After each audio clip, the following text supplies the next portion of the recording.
Lionel Messi est considéré comme étant l'un des meilleurs footballeurs de la planète, à tel point que certains suggèrent qu'il est même le meilleur footballeur de tous les temps, ce qui est plutôt impressionnant si l'on considère tous les footballeurs extraordinaires qui l'ont précédé. Quoi qu'il en soit, vu sa réputation, il n'est pas surprenant de constater que Messi a remporté un certain nombre de championnats ainsi qu'une succession constante de récompenses et d'accolades. Naturellement, cela lui a permis de devenir une icône de la culture pop, ce qui a été alimenté par son apparition dans les campagnes publicitaires ainsi que par son soutien à des causes caritatives. En résumé, il est clair que Messi est quelqu'un dont l'influence continuera à se faire sentir pendant des années et des années à venir. C'est pourquoi nous vous présentons 20 choses que vous ignoriez sur Lionel Messi. Mais d'abord, voici la question du jour. Combien de Coupes du Monde Lionel Messi a-t-il gagné? Est-ce option A 0, option B 1 ou option C 2? Écrivez votre réponse dans les commentaires et nous saurons si vous aviez raison en fin de vidéo. N'hésitez pas à liker la vidéo si elle vous plaît et si vous êtes nouveau sur la chaîne, n'oubliez pas de vous abonner et d'activer la notification pour ne rater aucune de nos prochaines vidéos. On commence.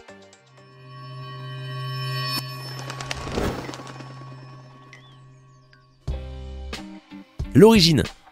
L'Argentine était autrefois un choix populaire pour les immigrants, ce n'est donc pas un hasard si Messi peut prétendre avoir un héritage d'un certain nombre d'autres cultures. Par exemple, la famille de son père est venue d'Italie quand Angelo Messi a fait de l'Argentine sa nouvelle patrie en 1883, alors que sa mère est d'origine libanaise.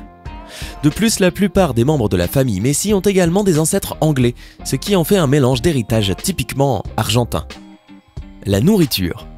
Depuis son enfance, Messi a eu un amour énorme pour la nourriture. Cependant, il est intéressant de noter qu'il a une forte préférence pour les plats simples, mais consistants, plutôt que pour la cuisine plus compliquée et plus élaborée, comme le montre le fait que son repas préféré reste le milanesa napolitana, qui est un plat argentin fait à base de fromage, d'oignons et de tomates, avant d'être assaisonné à la perfection avec une large gamme d'épices. De plus, sa mère a déclaré qu'il aime les escalopes de schnitzel tant qu'elles n'ont pas été faites avec du jambon ou de la viande de cheval, ainsi que le poulet qui a été cuit avec une sauce à base d'oignons, de tomates, d'origan et de poivre. Miam miam. Messi a continué son régime alimentaire moins qu'optimal, même après son adhésion à Barcelone. En conséquence, le directeur de Barcelone a dû recruter du personnel de physiothérapie pour s'occuper du problème une fois qu'il en a eu connaissance. Il a également dû retirer le distributeur automatique de Coca-Cola qui se trouvait sur les lieux, parce que Messi en était le plus grand consommateur. La maladie. Lorsqu'il est âgé de 11 ans, Lionel Messi apprend qu'il a un déficit hormonal, ce qui entraîne un ralentissement de sa croissance ainsi qu'un certain nombre d'autres complications de santé pour lui. Pour combattre ce problème, il doit s'injecter de l'hormone de croissance humaine en plantant une aiguille dans ses jambes sur une base nocturne pendant une période de 3 ans. Le prix du traitement est colossal, 1 500 € par mois. Une somme bien trop importante pour son club de l'époque, les Newell's Old Boys. C'est à ce moment-là que le FC Barcelone surgit et convainc Messi de venir faire des tests en Catalogne, en lui proposant notamment de couvrir les frais de traitement si l'essai s'avère concluant. Par la suite, cette histoire d'hormones de croissance aura le don de faire polémique chez les détracteurs de la Pulga, qui crient au dopage. Le contrat.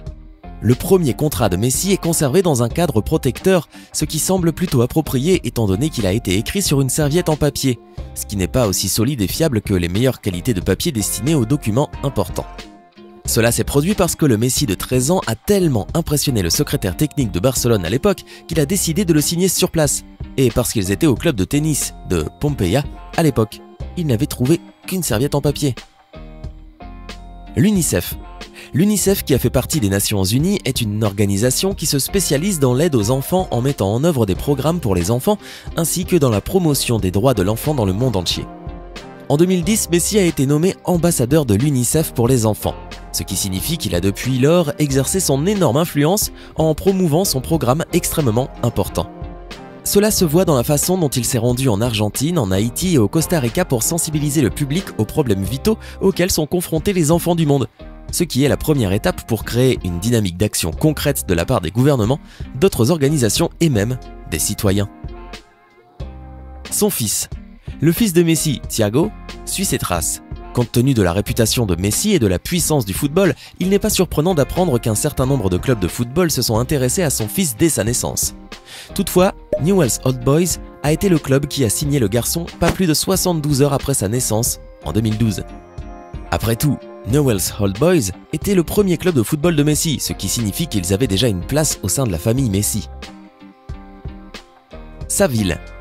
Coïncidence, la ville natale de Messi, Rosario, n'est pas seulement connue pour sa naissance, mais aussi pour la naissance de Che Guevara.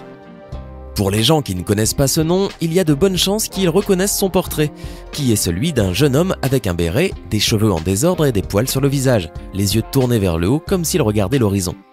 Ironiquement, même si Che Guevara était un révolutionnaire marxiste, son visage est devenu une image iconique du système capitaliste, qu'il partage avec Messi, qui est l'une des personnes les plus bankables de la planète. La proposition alléchante. Pendant qu'il était à Barcelone, Messi s'est vu offrir la chance de jouer pour l'équipe nationale espagnole des moins de 20 ans, ce que d'autres joueurs argentins ont déjà fait dans le passé. Cependant, il a refusé l'offre en disant qu'il était argentin, avant de mener l'équipe nationale argentine des moins de 20 ans à la victoire dans le championnat junior de la FIFA. Alors que certains spéculent que Messi aurait pu gagner encore plus de prix et de récompenses en faisant ce changement, il est clair que l'homme a un amour pour le pays d'où il vient. Ses débuts. Il a fait ses débuts en équipe nationale argentine à l'âge de 18 ans en août 2005, en tant que remplaçant à la 65e minute d'un match contre la Hongrie. Malheureusement, ses débuts ont duré moins d'1 minute, parce qu'il a eu un incident avec le footballeur hongrois Vilmos Vanczak, ce qui lui a valu un carton rouge pour le coup de coude et un carton jaune pour le tirage du maillot. Ce fut une épreuve extrêmement frustrante pour Messi, qui aurait dans un coin de la loge argentine mis sa tête dans les mains et eu les larmes aux yeux. La générosité. Le soutien de Messi à la mission de l'UNICEF se manifeste également par son soutien à des causes connexes tout au long de sa carrière. Par exemple, il a fait don de 812 000 $ à l'hôpital pour enfants de sa ville natale de Rosario, qui a été utilisé pour modifier l'unité d'oncologie infantile afin d'offrir de meilleurs soins à ses patients. De même, il a fait don d'environ 100 000 € pour aider les enfants pris dans la guerre civile syrienne, qui a déjà tué des dizaines de milliers de personnes et qui se poursuit encore en 2016. Sa compagne. Charmante, la partenaire de Messi est Antonella Roccuzzo, qu'il connaît depuis l'âge de 5 ans, à la fois parce qu'elle était une amie de sa famille et parce qu'elle était apparentée à l'un de ses meilleurs amis lorsqu'il était petit. Bien que Messi ait déménagé en Espagne, les deux sont restés en contact, ce qui a constitué la base d'une relation qui a débuté en 2012. Ses tatouages. Fait intéressant, Messi a des images de certains membres de sa famille tatoués sur son corps. Par exemple, il a le visage de sa mère, Celia, tatoué sur son épaule gauche.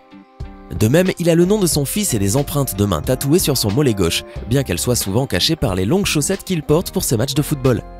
Bien que ces tatouages sont un peu inhabituels, ils semblent remarquablement appropriés pour quelqu'un qui est aussi proche de sa famille que Messi. Son père. Autre exemple de la proximité de Messi avec sa famille, son père le représente en tant qu'agent depuis qu'il était enfant à l'âge de 14 ans. Comme en témoigne la façon dont son père était avec lui lorsqu'il a signé son premier contrat, ainsi que la signature du contrat pour son fils aîné, Thiago. Pour ceux qui sont curieux, beaucoup d'autres membres de sa famille sont impliqués dans sa vie, comme le montre le travail de son frère qui gère son emploi du temps ainsi que le travail de son autre frère avec son organisation caritative. Les buts. Messi a battu un record en 2012 en inscrivant 86 buts en une seule année civile, battant ainsi le record précédent établi en 1972 à 85 buts dans le même laps de temps. Au total, le décompte a été divisé comme suit: 56 buts en Liga, 3 buts en Copa del Rey, 13 buts en Ligue des Champions, 2 buts en Supercoupe d'Espagne et 9 buts alors qu'il jouait encore pour l'Argentine, soit 86 buts en 66 matchs. Les récompenses. Bien sûr, ce n'était qu'une des nombreuses réalisations impressionnantes de Messi en tant que footballeur.